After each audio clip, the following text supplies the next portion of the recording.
ಎಲ್ಲ ನಮ್ಮ ರಾಜ್ಯ ಜನತೆಗೆ ವಂದನೆ. ಇವತ್ತು ವಿಡಿಯೋ ಮಾಡೋ ಉದ್ದೇಶ ಏನಂದರೆ, ಕೆಲವು ನಿಮ್ಮ ಮುಂದೆ ಈ ರಾಜಕೀಯ ವ್ಯಕ್ತಿಯವರು ಯಾವುದನ್ನ ಒಂದು ಹುಡುಕ್ತಾ ಇರ್ತಾರೆ. ಏನಾದರೂ ಒಂದು ಸಿಕ್ಕರೆ ಸಾಕು, ಹಿಂದೂ ಮುಸ್ಲಿಂ ಅಂತ ಆಗ್ಬಿಡೋಣ, ವಿಷ ಅಂತ ಯೋಚನೆ ಮಾಡ್ತಾ ಇರ್ತಾರೆ.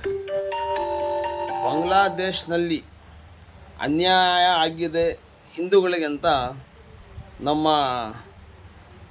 ಅವರು ಯಾರೋ ಬಸ್ಟು MP ಇದ್ರು ಕೋಲಾರಾಗ, ಮುನ್ಸ್ವಾಮಿ ಅಂತ ಅವರು,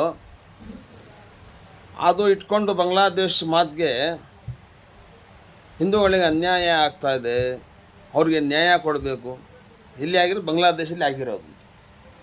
ನಾನು ಹೇಳೋಕ್ಕೆ ಇಷ್ಟಪಡ್ತೀನಿ, ಬಾಂಗ್ಲಾದೇಶದಿರಲಿ, ಇಲ್ಲಿ ನಮ್ಮ ರಾಜ್ಯದಲ್ಲಿ ನಮ್ಮ ದೇಶದಲ್ಲಿ ಆಗ್ತಾ ಇರೋದು ಅದು ನೋಡಿ. ಫಸ್ಟು ಇಲ್ಲಿ ಎಷ್ಟೋ ಜನ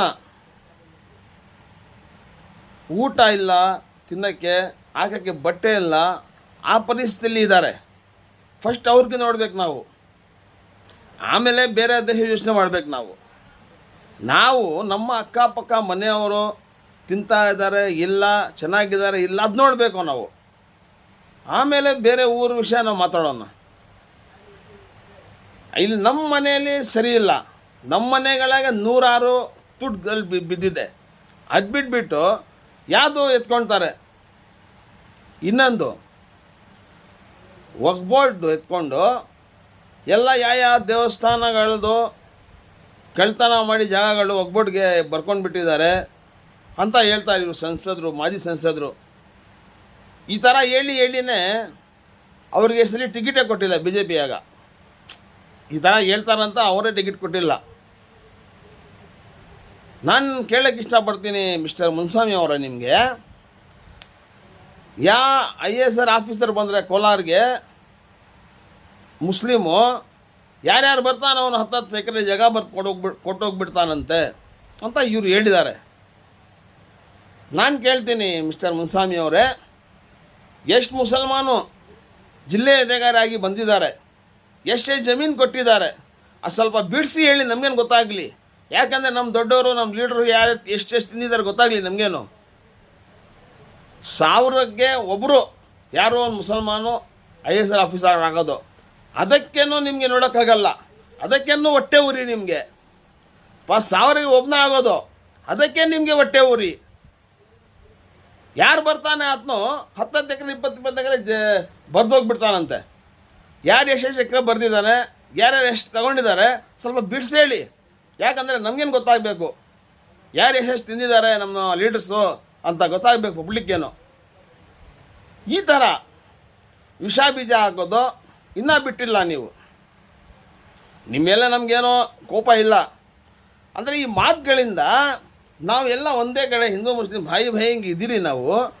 ನೀವು ಬಂದು ಆವಾಗ ಬಿಸಿ ಎಣ್ಣೆ ಹಾಕ್ತಾ ಇರ್ತೀರ. ಹಿಂಗೆ ಯಾಕೆ ಕೆಲಸ ಮಾಡೋದು? ಮಾಡಿ ಒಂದು ಸೀಟ್ ಹೋಯ್ತು ನಿಮ್ಮದು. ಇನ್ನೊಂದು ಮಾತು, ನಮ್ಮ ಮಾಜಿ ಮುಖ್ಯಮಂತ್ರಿಗಳು ಮೊನ್ನೆ ಭಾಷಣ ಹೇಳ್ತಾರೆ ಮೈಸೂರು ಪಾದಯಾತ್ರೆಯಾಗ. ಕಾಂಗ್ರೆಸ್ ಅವರು ಹೇಳ್ತಾ ಇದ್ರು, ನಾನು ಯಾವ ಪಾರ್ಟಿ ಅವನಲ್ಲ, ನಾನು ಕಾಂಗ್ರೆಸ್ ಅವನಲ್ಲ, ನಾನು BJP ಅವನಲ್ಲ, JDS ಅವನಲ್ಲ, ನಾನು ಸಾಮಾನ್ಯ ಮನುಷ್ಯನು ಅಷ್ಟೇ. ನಮಗೆ ತಿಳಿಯೋದು ನಿಮ್ಗೆ ಹೇಳ್ತಾ ಇರೋದು ಸುಳ್ಳು. ನೋಡಿ ಹೆಂಗೈತೆ. ಮಾಜಿ ಮುಖ್ಯಮಂತ್ರಿ ಹೇಳ್ತಾರೆ, ಕಾಂಗ್ರೆಸ್ ಅವರು ಹೇಳ್ತಾ ಇದ್ರು ಮೋದಿ ಸಲಿ ಬಂದರೆ ಸಂವಿಧಾನ ಬದಲಾವಣೆ ಮಾಡಿಬಿಡ್ತಾರಂತ. ನಾನು ಹೇಳಕ್ಕೆ ಇಷ್ಟಪಡ್ತೀನಿ, ನಮ್ಮ ಜನರಿಗೆ ಗೊತ್ತಾಗಬೇಕು ನಿಜ ಏನು ಸುಳ್ಳು ಏನೋ ಅನ್ನೋದು. ಕೆಲವರು ಅಮಾಯಕಿರ್ತಾರೆ, ಪಾಪ ಹೌದು ಅಂದ್ಕೊಳ್ತಾರೆ. ಆ ಥರ ಇಲ್ಲ. ಮಿಸ್ಟರ್ ಕುಮಾರಸ್ವಾಮಿ ಅವರೇ ಫಸ್ಟ್ ಹೇಳಿದ್ದು ಯಾರು? ಕಿವಿ ಇಲ್ಲ ಕೇಳೋಕ್ಕೆ ನಿಮಗೆ? ಫಸ್ಟ್ BJP MLA MP ಗಳು ಹೇಳಿದ್ದು ಈ ಸಲ 400 ಪಾರ್ ಸಂವಿಧಾನ ಬದಲಾವಣೆ ಅಂತ ಹೇಳಿದ್ದು BJP ಅವರು ಹೇಳಿದ್ದು. ಕಾಂಗ್ರೆಸ್ ಎಲ್ಲ ಹೇಳಿದ್ದು, BJP ಅವರು ಹೇಳಿದ್ದು. ಬದಲಾವಣೆ ಮಾಡ್ತಾಯಿದ್ರು ಅಂದರೆ ದೇವರ ರೇಟ್ ಬಿತ್ತು ಅಲ್ಲಿ. ಎಲ್ಲಿ ಬದಲಾವಣೆ ಆಗೋದೀಗ? ಆ ಮಾತಿಗೆ ಇಟ್ಕೊಂಡು ನಮ್ಮ ಮುಖ್ಯಮಂತ್ರಿ ಸಿದ್ದರಾಮಯ್ಯ ಅವರು ವಿಧಾನಸಭಾನಲ್ಲಿ ಹೇಳಿದ್ರು, ಏನಾದರೂ ಸಂವಿಧಾನ ಬದಲಾವಣೆ ಆದರೆ ರಕ್ತಪಾತಗಳಾಗುತ್ತೆ ಅಂತ ಸಿದ್ದರಾಮಯ್ಯ ಅವರು ಅದಕ್ಕೆ ಉತ್ತರ ಕೊಟ್ಟಿದ್ರು. ಮತ್ತು ನೀವು ಇಷ್ಟು ದೊಡ್ಡ ಮನುಷ್ಯರಾಗಿ ಸುಳ್ಳು ಹೇಳ್ತೀರಾ, ಕಾಂಗ್ರೆಸ್ದವ್ರು ಹೇಳಿದ್ರಂತ, ಬಿ ಜೆ ಪಿಯವ್ರು ಹೇಳಿದ್ದು, ಲೋಕಸಭೆಯಲ್ಲಿ ಹೇಳಿದ್ದಾರೆ, ವಿಧಾನಸಭೆಯಲ್ಲಿ ಹೇಳಿದ್ದಾರೆ. ನಿಖಿಲ್ ಕುಮಾರ್ ಕಟೀಲ್ ಯಾರಾತ್ನು ಹೇಳಿದ್ದಾನೆ, ಕೂಗಿ ಹೇಳಿದ್ದಾನೆ, ಈ ಸಲ ಮೋದಿ ಅವರು ಬಂದ ಸಂವಿಧಾನ ಬದಲಾವಣೆ ಮಾಡ್ತೀವಿ, ನಾವು ಬಂದಿರೋದು ಬದಲಾವಣೆ ಮಾಡೋಕ್ಕೆ ಅಂತ ಕೂಗಿ ಹೇಳಿದ್ರಲ್ಲ ರೀ. ಇಷ್ಟು ದೊಡ್ಡ ಮನುಷ್ಯರಾಗಿ ಸುಳ್ಳು ಹೇಳ್ತೀರಾ ನೀವು? ಕಾಂಗ್ರೆಸ್ದವ್ರು ಹೇಳಿದ್ರಂತ. ಜನರಿಗೆ ಯಾಮಾರ್ಸಕ್ಕೆ ಹೋಗ್ಬೇಡಿ, ಜನರೆಲ್ಲ ಹುಷಾರಿದಾರೀಗ. ಹಂಗೋ ಹಿಂಗೋ ಹುಷಾರಾಗಿ ಬಿ ಜೆ ಪಿ ಸೇರಿಬಿಟ್ಟು ಉಳ್ಕೊಂಡಿರೋ ಅಷ್ಟೇ ನೀವು. ಇಲ್ಲ, ಬರುವ ವಿಧಾನಸಭೆ ಚುನಾವಣೆಯಲ್ಲಿ 9 ಸೀಟು ಬರ್ತಾ ಇರಲಿಲ್ಲ JDSದು. ಅದಕ್ಕೆ ನಾನು ಹೇಳಿದ ಅಷ್ಟೇ, ಏನಂದರೆ ಸುಳ್ಳು ಹೇಳಿ ಹೋಗ್ಬೇಡಿ. ಅಧಿಕಾರ ಐತೆ, ಅಧಿಕಾರ ಮಾಡಿ. ದೊಡ್ಡ ಸ್ಥಾನ ಕೊಟ್ಟಿದ್ದಾನೆ ದೇವರು, ಆ ದೊಡ್ಡ ಸ್ಥಾನ ಹೆಂಗೆ ನಡ್ಕೋಬೇಕು ನಡ್ಸ್ಕೊಳ್ಳಿ.